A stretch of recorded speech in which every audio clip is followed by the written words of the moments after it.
2026 বিধানসভা ভোটে তৃণমূল কংগ্রেস এবার বেশ বেগ পেতে চলেছে।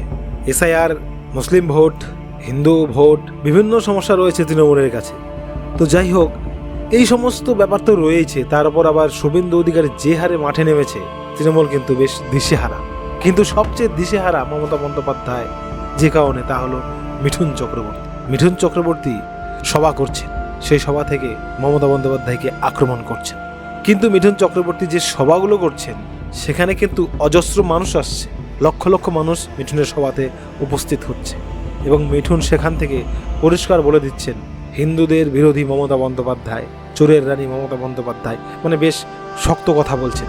এবং প্রচুর মানুষ আসছে, অভিষেকের দ্বিগুণ মানুষ আসছে মিঠুনের সভাতে। তো এইভাবে যদি মিঠুন চক্রবর্তী বাংলার মানুষকে একত্রিত করে ফেলে বিজেপির হয়ে, তাহলে কিন্তু মমতার কপাল খারাপ। এই মিঠুন চক্রবর্তী কিন্তু মমতার হয়ে গলা ফাটিয়েছিল, তখন কিন্তু মিঠুন চক্রবর্তী মমতাকে জিতিয়েছিল, মানে প্রচুর মানুষ এসেছিল মিঠুনকে দেখতে। এবার কিন্তু তাই হচ্ছে।